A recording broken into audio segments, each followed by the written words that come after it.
আল্লাহর নবী কাছে বলছেন, আল্লাহর নবী গো, আমি জান্নাতে যাব এমন কিছু আমলের কথা আপনি আমাকে বলে দেন। নবীজি বললেন, ক্বালা তা'বুদুল্লাহ, তুমি সর্বদাতে আল্লাহর ইবাদত করবে, সর্বদাতে গোলামি করবে। কার? কার? আল্লাহর। ইবাদত বলতে আমরা শুধুমাত্র জানি নামাজ পড়া, হজ করা, যাকাত দেওয়া, কলেমা পড়া, নামাজ পড়া, রোজা রাখা, এইটাই মনে হয় শুধু ইবাদত, এটা আমরা জানি। কিন্তু বন্ধু রে, আপনার জীবনে যে কত ইবাদত রয়েছে, আপনাকে দুটো একটা ইবাদতের কথা বলে দিয়ে যায়, খুব ভালো করে শুনে রেখে দেন। আচ্ছা বলুন তো দেখি, গাঁটের নিচে কাপড় পরা জায়েজ না না জায়েজ? না জায়েজ। আপনি দর্জির কাছে গেলেন, যাবার পরে বললেন, দর্জি ভাই, তুমি যে আমার প্যান্টটা তৈরি করবে, এটা গাঁটের 4 আঙ্গুল উপরে বানাও। দর্জি জিজ্ঞাসা করবে কারণ কি? আপনি তখন বলবেন, আল্লাহর নবী বলেছে গাঁটের নিচে কাপড় পরা হারাম, এই কারণে গাঁটের 4 আঙ্গুল উপরে করে দাও, এটা নবীজির সুন্নত। আপনি যদি নবীর সুন্নত মনে করে আপনার প্যান্টটাও যদি কাটেন, অবশ্যই ওটা আপনার সুন্নত বা ওটা আপনার আমল বলে, ওটা আপনার ইবাদত বলে আল্লাহ ধরে নিবেন। ওটা ইবাদত। এক গ্লাস পানি পান করতে গেলে কটা সুন্নত লাগে? কটা? বলছে 20টা। 3টা। মাশাআল্লাহ। যাই হোক, তবু তো বলেছে, কেউ বলছে 20টা, কেউ বলছে 3টা, মানে বললেই হলো আর কি, তাই তো? একটু বুঝে সুঝে বলতে হয় না? জি, ইবাদত দেখাচ্ছি আপনাকে। এক গ্লাস পানি পান করতে গেলে 6টা সুন্নত লাগে। কটা? আজকে থেকে আমল করবে ইনশাল্লাহ। বলুন যে আজকে থেকে 6টা আমল করব। দেখছেন তো, তাও ইনশাল্লাহটা বলছে না, মানে মনে মনে ভাবছে যত ইচ্ছা বলুন, আমি মানবো না, আপনার কি করার আছে সেটা করুন, এরকম ব্যাপার নাকি? হ্যাঁ, আস্তাগফিরুল্লাহ, আস্তাগফিরুল্লাহ। আল্লাহ তুমি জাতিকে হেফাজত করো। এক গ্লাস পানি পান করতে গেলে 6টা নিয়মে পান করতে হবে। ইনশাল্লাহ করব, ইনশাল্লাহ। 1, বিসমিল্লাহ বলে পান করতে হয়। 2, মায়েরা যারা আছেন শুনে নেন, 1, বিসমিল্লাহ বলে পানি পান করতে হয়। 2, ডান হাতে পানি পান করতে হয়। 3, বসে পানি পান করতে হয়। 4, দেখে পানি পান করতে হবে। 5, 3 নিঃশ্বাসে পানি পান করতে হবে। 6, পান করা হয়ে গেলে আলহামদুলিল্লাহ এটা বলতে হবে। মনে থাকবে? আর একবার বলি যাতে মনে থাকে। 1, বিসমিল্লাহ বলে পান করবেন। 2, ডান হাতে পান করবেন। 3, বসে পান করবেন। 4, দেখে পান করবেন। 5, 3 নিঃশ্বাসে পান করবেন।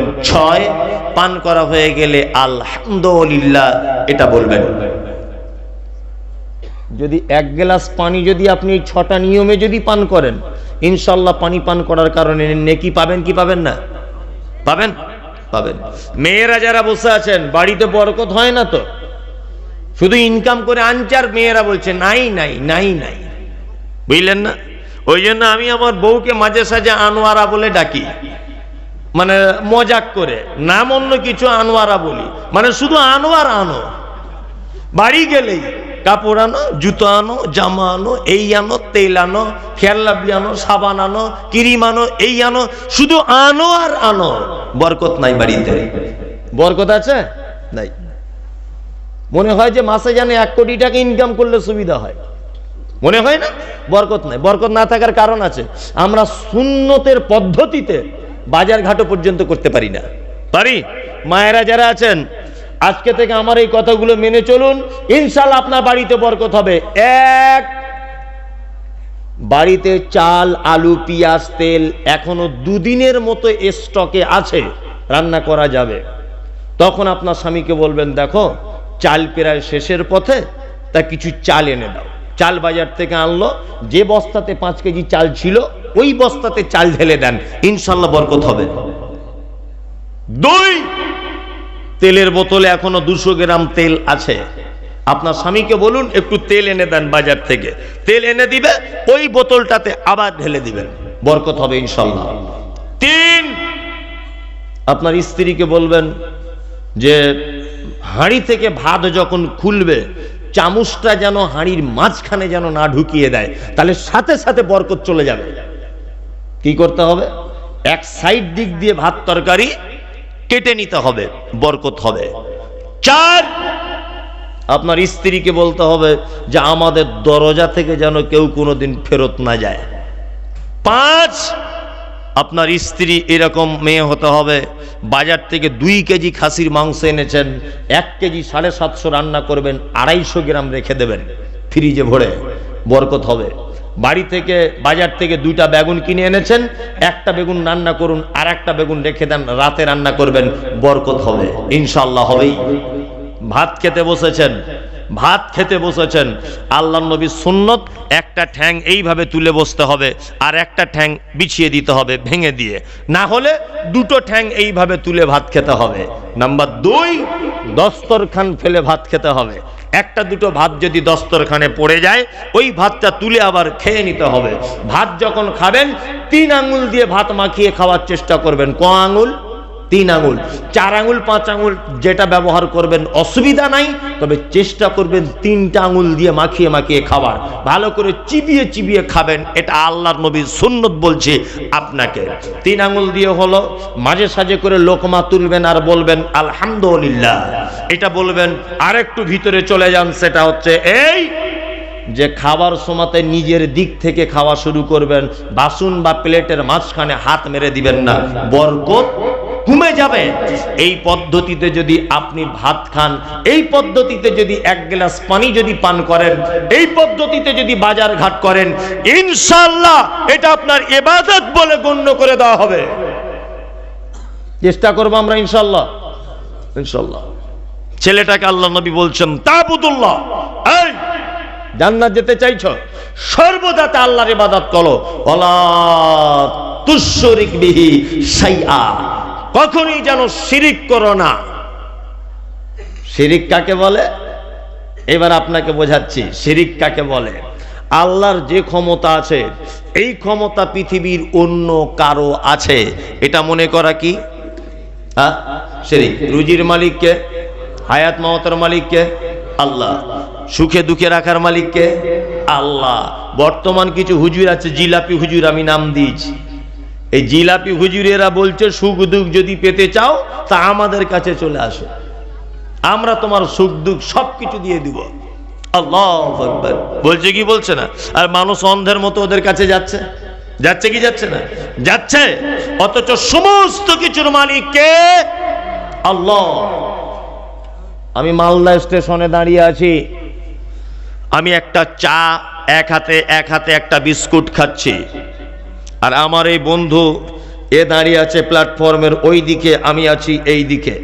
আমি চা খাচ্ছি, বিস্কুট খাচ্ছি, ও খালি হাতে দাঁড়িয়ে আছে। প্ল্যাটফর্মে একটা কুকুর ঘুরছিল, একটা কুকুর। আচ্ছা বলুন তো, কুকুরটা ঘুরতে ঘুরতে আমার কাছে দাঁড়াবে না ওর কাছে দাঁড়াবে? যে খাচ্ছে তার কাছে দাঁড়াবে। তার মানে কুকুরও বুঝে, কি বুঝে? যে এর কাছে দাঁড়ালে কিছু মাল পাওয়া যাবে, তাই না? কুকুরেরও এ জ্ঞান আছে। কিন্তু বর্তমানে কিছু মানুষ রয়েছে, তারা এটা বুঝে না কার কাছে গেলে রুজি পাওয়া যায়। সারা ভারতবর্ষের যত মাজার আছে দেখবেন, যত মাজার মানে কি? একটা চিটিংবাজির ব্যবসা এটা। মাজার যত আছে, প্রত্যেক মাজারে যাবার সময় আপনারা দেখতে পাবেন রাস্তার 2 দিকে থালা নিয়ে লোক বসে আছে ভিক মাঙার জন্য, থাকে না? থাকে। আল্লাহু আকবার। যদি ওই লোকগুলোকে জিজ্ঞাসা করেন ওরা কি বলে? লা ইলাহা ইল্লাল্লাহ, আল্লাহর রাস্তায় 2টো ভিক্ষা দাও। লা ইলাহা ইল্লাল্লাহ, আল্লাহর রাস্তায় 2টো ভিক্ষা দাও। ওরা কার কাছে চায়? জীবিত মানুষের কাছে, রাস্তায় দেওয়া যাচ্ছে তাদের কাছে চাই তো। তার মানে ভিখারি ব্যাপারটা বুঝতে পেরেছে যে মরা মানুষের কবরে কিছু চাইলে মাল পাওয়া যায় না, ওই জন্য ও জীবিত মানুষের কাছে চায় যে তোমরা কিছু দাও, ওখানে গিয়ে 10 পয়সাও কোনো কাজ নাই আছে। অথচ কিছু মানুষ আছে না, ওইখানে গিয়ে মাথা ঠুকছে। ওইখানে গিয়ে মাথা ঠুকছে না, যার কাছে মাথা ঠুকছে ওই তো কিয়ামতের মাঠে নৌকার হাল বহাবে, ওরই তো কিয়ামতের মাঠে ঠিক ঠিকানা থাকবে না। ও কি তোমার রুজি দিতে পারে? নতুন দোকান করেছে, কাস্টমারের কাছে ফার্স্ট মর্নিং এ, তখন দোকানদার বলছে এখনো ধূপ ধুনো জ্বালা হয়নি, মাল দেওয়া যাবে না, 10 মিনিট দাঁড়াও। হ্যাঁ, ধূপ জ্বালতে হবে, দোকান ভালো করে ঝাড়ু দিতে হবে, তবে মাল দিতে হবে, এটা শিরক। দোকান খুলেছেন, একটা কাস্টমার গিয়ে বলছে ধারে 5 টাকার মুড়ি দাও না ভাই, বলছে বৌনি বেলাতে ধার দিতে নাই। এরকম রীতিনীতি আমাদের আছে না, যে এখনো বৌনি হয়নি ধার দেওয়া যাবে না, এটা শিরক। বলছে আমার ড্রাইভারটা খুব ভালো, এই জন্য অ্যাক্সিডেন্ট থেকে বেঁচে গেলাম। অনেক লোক বলে না তোমার ড্রাইভারের 12টা বাজাবে।